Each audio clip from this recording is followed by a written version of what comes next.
प्रिय मित्रों, आप सभी को राम राम। आज रामचरितमानस के बालकांड के पेज नंबर 29 हम आपको पढ़कर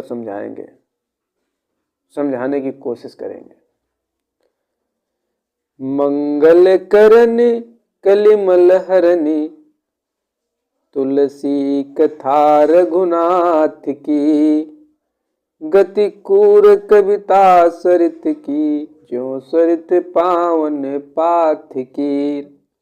प्रभु सुजस संगति भनिति भले, होई है सुजन मन भावनी। बहुअंग भूति मसान की, सुमिरति सुहावनी पावनी।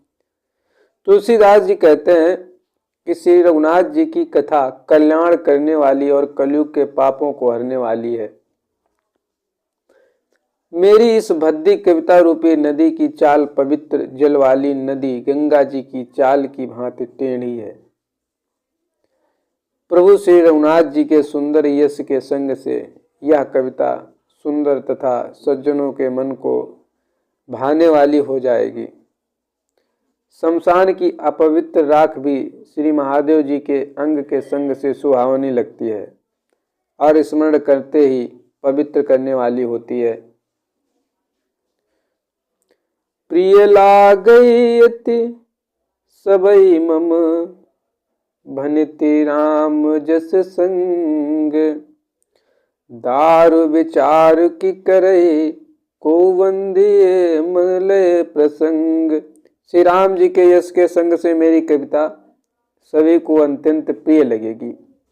जैसे मलय पर्वत के संग से काष्ठ मात्र चंदन बनकर वंदनीय हो जाता है, फिर कोई काठ की तुच्छता का विचार नहीं करता।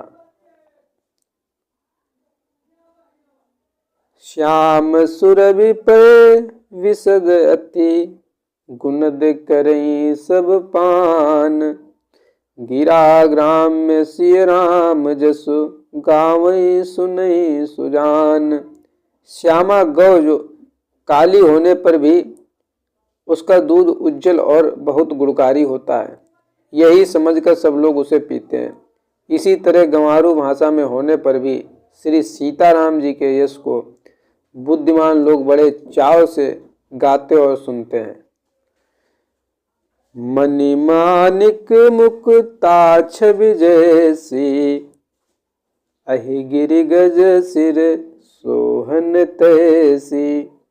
नृप किरीट तरुणी तनु पाई, लहाई सकल शोभायति काई। मणि माणिक और मोती की जैसी सुंदर छवि है, वह सांप पर्वत और हाथी के मस्तक पर वैसी शोभा नहीं पाती जैसे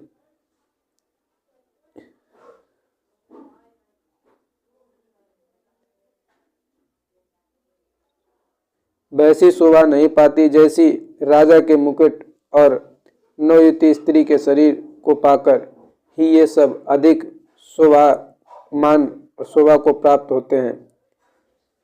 तैसे सुकवि कपित बुद्धि कहाई, उपजई अनत छवि लाई। भगत हेतु विधि भवन बिहाई, सुमिरति शारद आवति दाई। इसी तरह बुद्धिमान लोग कहते हैं कि सुकवि की कविता भी उत्पन्न और कहीं होती है और शोभा अत्यंत कहीं पाती है।